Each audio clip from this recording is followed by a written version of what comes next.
Ness-Ana TV.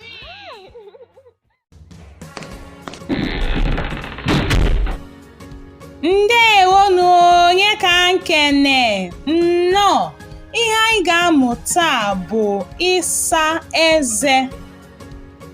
Ịsa eze. Today we'll be learning about brushing. Ịsa eze in Igbo language. Ana m asa eze m. Ana m asa eze m. I brush my teeth. Amara m asa eze m. Amara m asa eze m.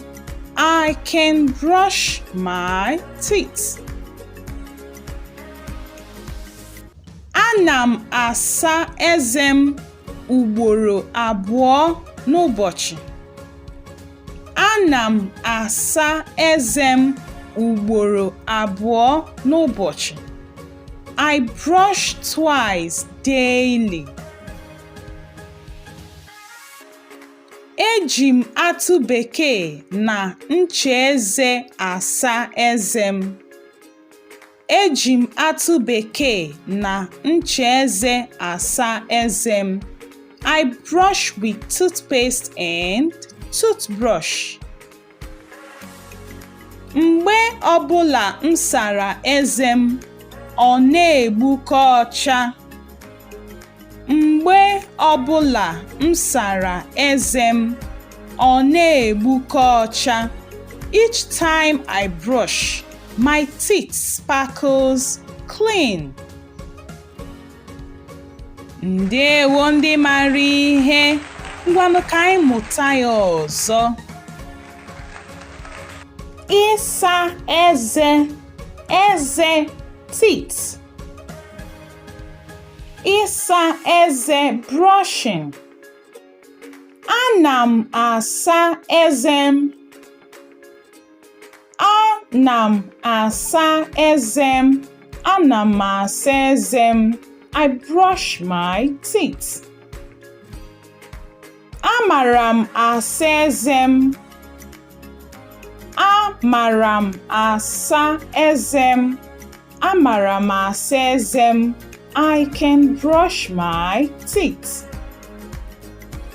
Ana m asa eze m ugboro abụọ n'ụbọchị. Ana m asa eze m ugboro abụọ n'ụbọchị. Ana m asa eze m ugboro abụọ n'ụbọchị. I brush twice daily. Eji m atụ bekee na ncha eze asa eze m. Eji m atụ bekee na ncha eze asa eze m. I brush with toothpaste and toothbrush. Mgbe ọbụla m sara eze m, ọ na-egbukọ ọcha. Mgbe ọbụla m sara eze m, ọ na-egbukọ ọcha.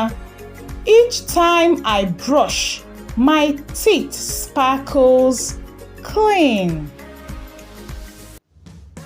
Ndewo ndị enyi m, ngwa n'ebe a ka anyị ga-akwụsị ka ọ dị mgbe ọzọ na-asakwa eze.